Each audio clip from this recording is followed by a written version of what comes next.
Har'a daabboo tolchuu barbaadetanii akkuma argitanii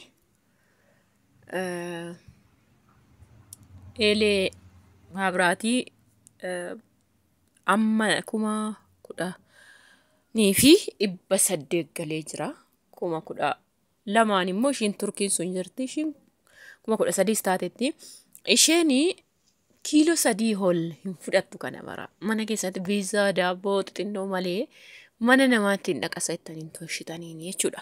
Kuni garuu baay'ee guddaa inni dhumaa kiiloo 2 fixa. Ishiin kan turkii garuu kiiloo 3, 2, 1 jechuudha. Kana eessaan dhaxxure. So amma daabboo kana kiiloo 5 hojjechaa jirra. Maal baa waan ta'e natti himaa. Tilmaamame kiiloo 5 jechuudha. Baay'ee guddaa tokko isaaniin inni akka ilaaltan xiqqoo fakkaatan maleedha. Kalarii wayiin jim jedheetti godha jedhee irra gochaa jira jechuudha. Normaali kalarii ruuziiti garuu waa biraan seenaa. Hirdiis miti kalarii ruuzii. Innaa kun kiiloo 5 isiniin jedheera. Kiiloo 5 mee maal akka ba'u argitanii jirtu dursa irratti suuraa isaa.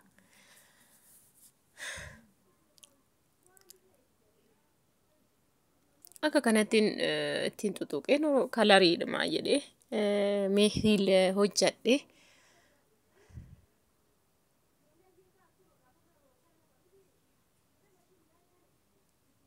Garuu baay'ee mul'atu boodannaa tolchitan bara. Gubbaawwan daabboon diimatuuf kalarichi kun irraa badaa jechuudha. Otoo ta'ee yeruma tolchan liixima isaa gartokkee adii gootanii gartokkee too'ettanii meebii hin bareeda. Anna akkasii na wajjin taasiniin jedhaatti godhee tan xumura.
Ifama yaa sabaadha. Kunoo asitti gaa xumuree jechuudha itti sarara yookiin immoo ittiin tuttuqeeti isa guddaadha inni kun. Isa keessaa fuudheen hariitiidhaan gaayyuu ishii kan ammoo xiqqoo 1 kiiloo 2 taatu. Ishees diizaayiniitti godhee keessa godhee jechuudha. Sana keessaa baaseetuma jechuudha. Kun ishee dhumaate jechuudha isaaniin garuu.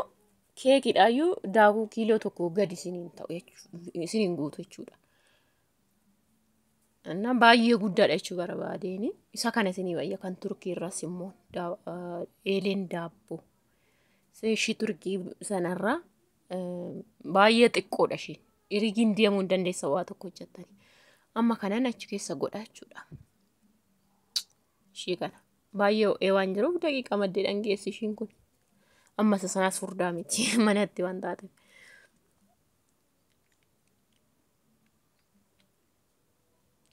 Jala qofanii hibsee jechuudha. Gubbaa boodaan lokkosa. Amma sana keessaa fuudhee biizaa keessa buuse. Biizaa akkuma ilaalaa jirtan shunkurtii, timaatimii, qaaraadha. Soosii jala godheera waan ta'eef. Inqulaaliidha akkuma duratti beektan garuu ittoodhaan hin godha jechuudha. Ittoo maddee irra xaalli godha booda naan gubbaa lokkosu.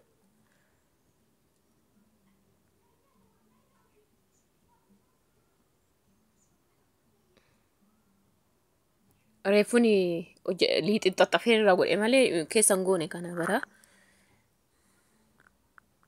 Waan bishaatee si fakkaata naasii jiraatan.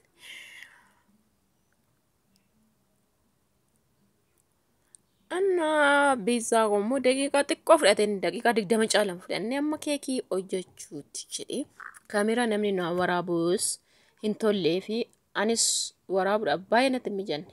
Na asitti inqulaaluma sadiin rukutee yoo guddaa hojjettanii fakkeenya daakuu kiiloo tokko yoo hojjettan inqulaalii 5 isin barbaachisaa yookaan 4 garuu ani sadii maan xiqqoodhuma hojjedhan.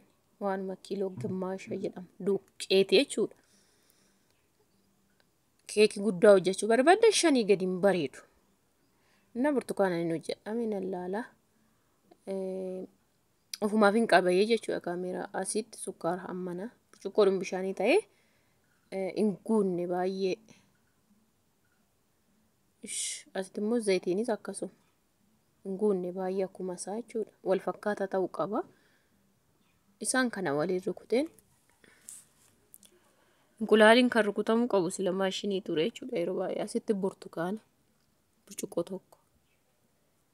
Na kana sirriitti akkasitti rukutee akka fooliisin harkaan godhanetti inqulaalii duraa sirriitti rukutuu qabdu. Kamumas ta'u harkaanis rukuttanii maashiniidhaanis. Walitti nannaqee jechuudha kaameraa harkaan hin qabasin hin jedheera. Daabboon guddaan duraa sun isa kana ba'e. Akkuma argaa jirtan. Marxii dhugaa waaqa. Amma wayigaa irraa gadee yeroo waraabnu xiqqoo seetan malee daabboo guddaa jechuudha. Kiiloo 5 kuni. Isa keessaa baasee keekii galchaa jechuudha amma. Dura daabboo isa guddaan hojjedhee ishii kiiloo 2 achiin immoo biizaadha amma immoo keekii galchaa jechuudha. Kana fakkaata. Laala.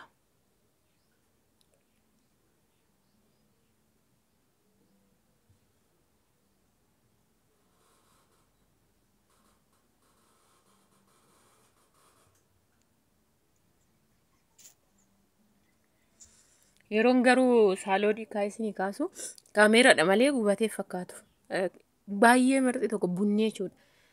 Na akkaatti gadi waraabda waan gubatee wayisinitti fakkaachuu danda'a. Kaameraa filaashiidhaan seen jala isaa sin agarsiisa een. Nama hubatetti hin beekama baqa. Asitti biizaadha. Ergaan keessaa gadi guureedha kun hundumtuuyyuu. Biizaadha. Daabboo ishii xiqqoos gara sirraa murree nyaachuu jammarre. Qophii haala deemu wayiiti. Inni jechuudha.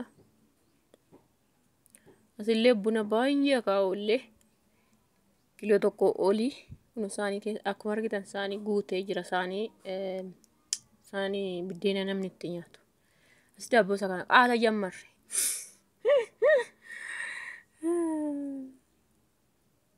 Na kana fakkaata hundumaafuyyuu.